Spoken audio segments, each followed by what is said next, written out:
Our seventh tradition states that every age group ought to be fully self-supported, including outside contributions. We will now pass the basket. This is a weekly step meeting. Our format is as follows. A speaker is asked to talk for 25 to 30 minutes on the step of that week, followed by discussion or questions until 7. You can find these weekly meetings on our YouTube page, the Conscious Contact Speaker Group of Doylestown.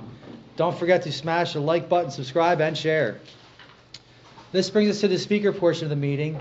On this day, Monday, January 22nd, 2024, in Doylestown, Pennsylvania, at the Monday night 6 p.m. Stay Alive Literature and Step Group at St. Paul's Lutheran Church.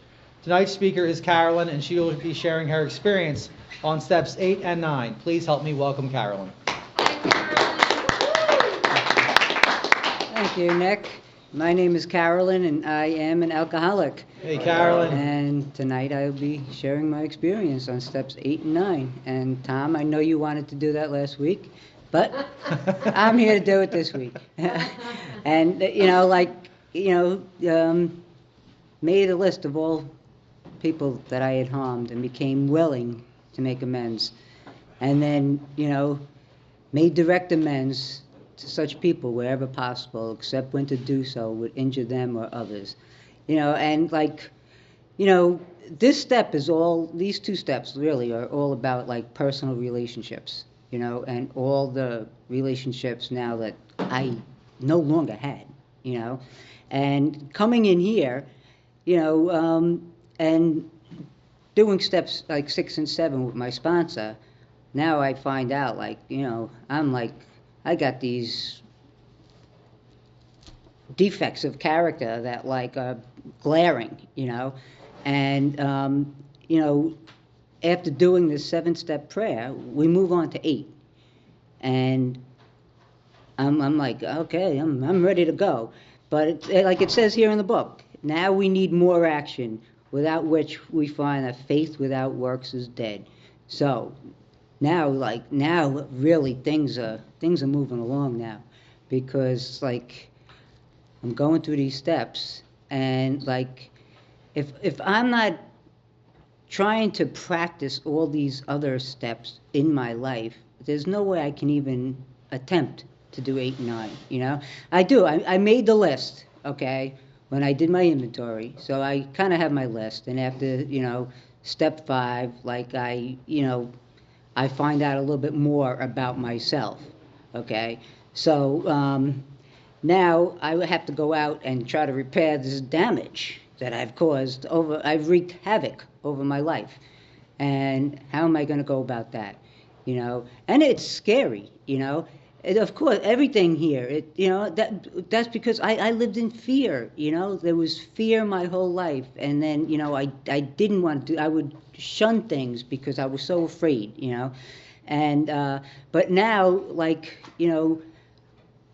I supposedly have a God in my life that, and if I want to be able to do this, I have to be willing. That's the key word in 8, be willing. If I have willingness, I can do anything, and so now I go and I'm going to clear away this debris of the past, try to get my side of the street clean, but I had said to my sponsor, in the beginning, I'm willing to go to any lengths, because I was so desperate. When I came in here, I was so desperate to get my act together, and I didn't realize that it was going to be so difficult, and it's not an easy process. It really isn't. But, it can be somewhat simple if I just listen for direction, listen to my sponsor, go to my sponsor. And with this list, here I have good judgment, a careful sense of timing, courage, and prudence are the qualities we need when taking step 9, and I can't delay this, because if I delay these steps, okay, I'm going to drink, and I know it. So here I have my list, and I'm all ready, because I felt like I was ready. So we would put it into categories, the ones who are you going to do right away? Naturally it's my closest, my family, you know. And I really, they say, like, when you come in here, you already, like, making an amends almost, just by coming into this program and showing people, around you that, like, okay, I'm willing to, like, work on myself and stop drinking. So I have this list, and I'm going to do my family first. Then I have all these other ones. I have resentments that, like, I still have resentments, and like with the resentments, I'm told there's, you have the 9-step prayer, patience, tolerance, and kindliness and love. Like, like with, because I felt like there were people still that, like, I couldn't figure out, like, there were people that I thought harmed me, where was my part in it?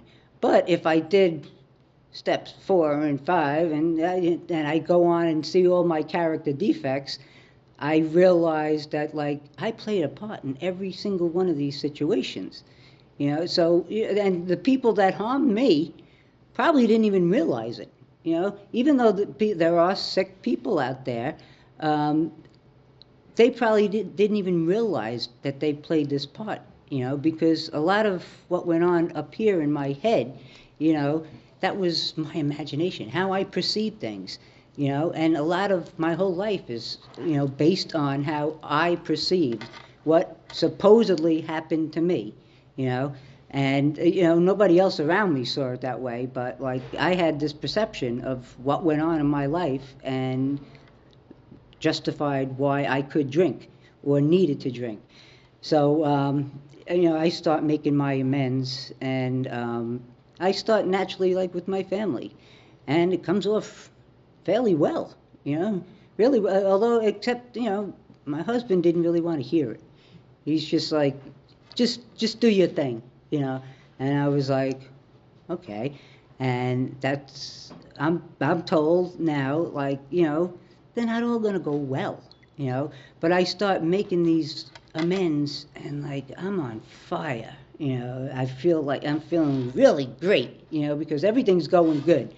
And now that is where, like, I felt like I was on cloud 9, because I was willing to really go, like, full throttle with this program. But after, you make a few amends, you feel really good, and now I can carry that with me, and all of a sudden, I'll get to this one, I'll get to that one, like, and I can't do that. I forget that this is deadly. If I don't continue to make these amends, I will drink. So they say, don't delay, keep moving on. And the ones, so I have that list, and I continue to make amends.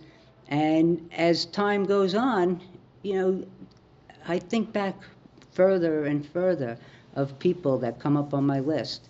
And now, today, I'm ready. I have a willingness today for any person that, I feel that I have harmed in my life. Should I encounter them, I will make an amends.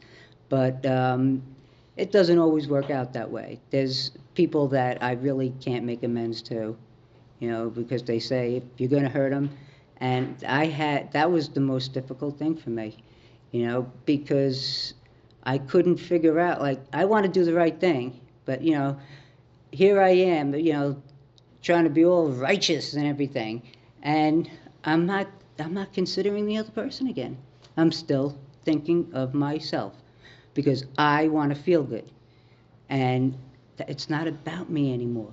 And that's where I learned, this is not about me, it's about the other person. And I had to really work through this with my sponsor, because there were certain amends that I could not make without hurting that other person. And so I make daily amends now.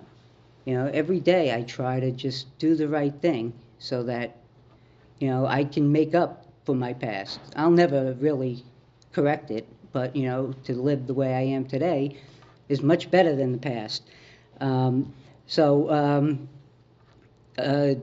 There's so many things, too, where I look back. You know, they say like, oh, if it's going, you know, you could go to jail, or like if you're taking money, you know, and like these all have to be worked through with a sponsor.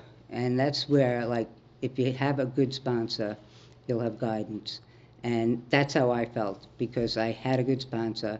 I was guided through this, you know, she held my hand, and it's all about, like, being of maximum service to God at this point, you know. And if I want to have a true spiritual experience, I have to be willing to do these things.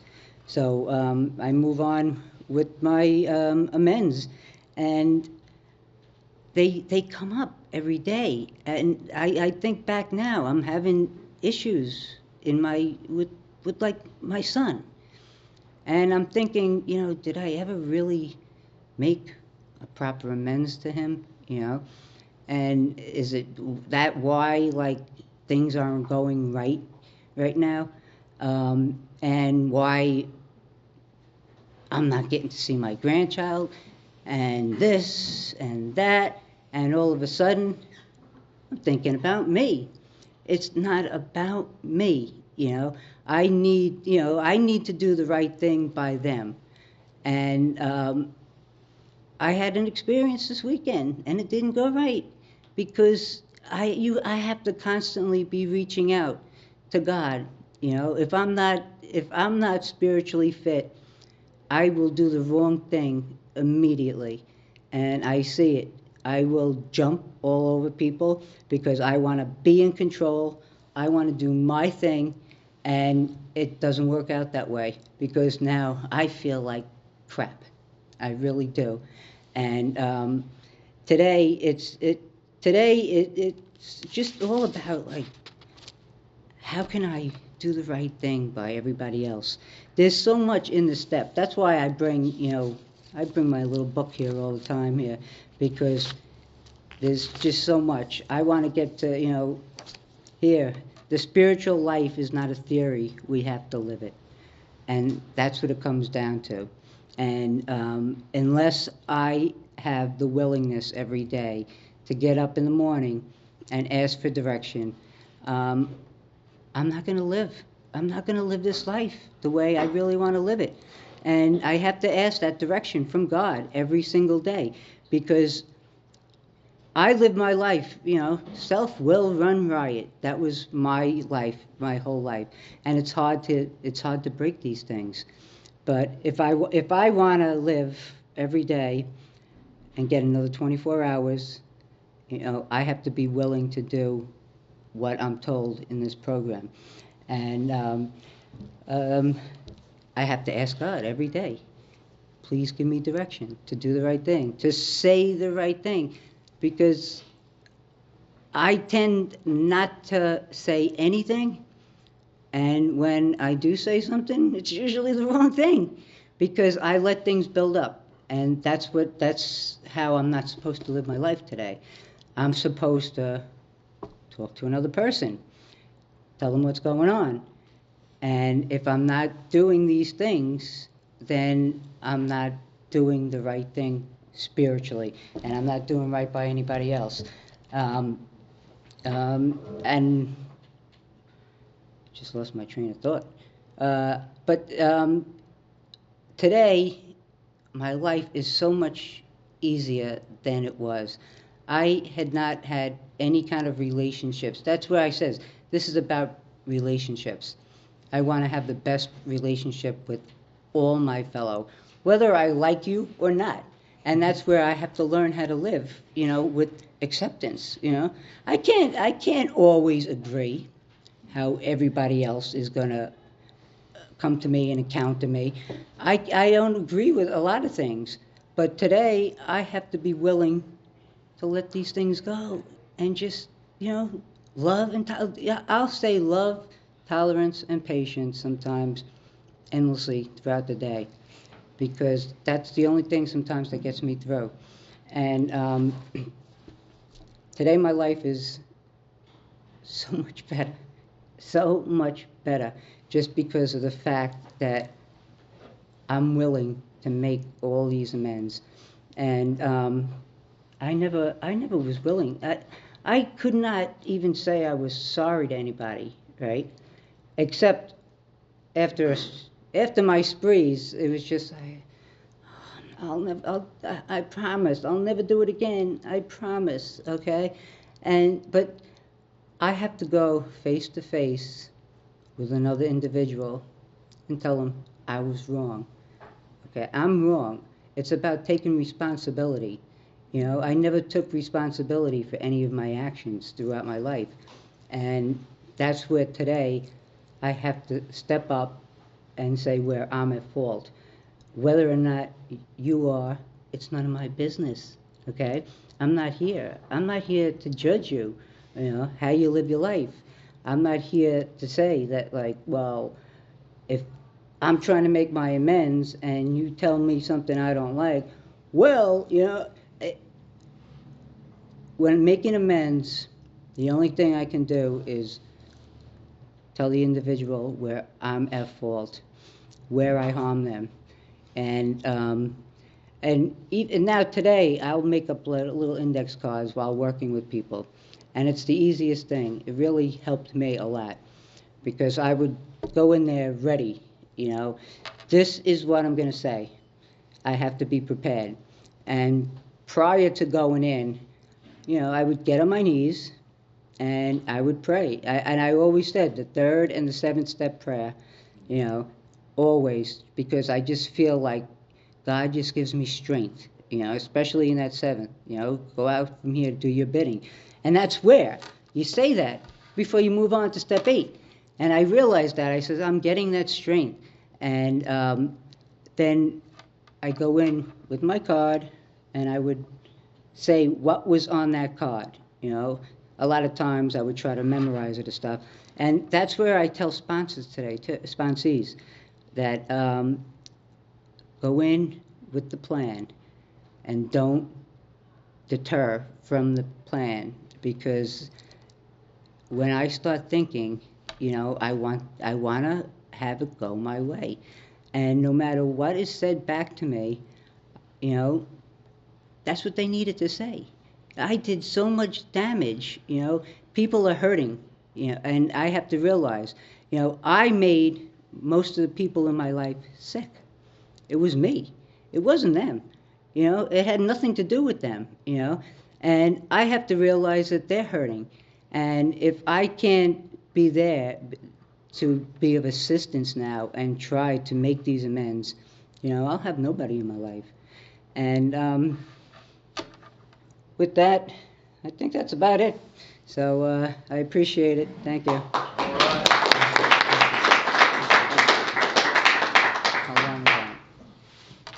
You did good. You did very good. Okay. Okay, please limit your sharing to 3 minutes. Please keep your shares related to the step if possible. If you feel like drinking or if you had a drink today, please see me or speak to someone after the meeting. We ask you please refrain from the use of profanity. We are in a church and on a spiritual journey. Now the floor is open for sharing.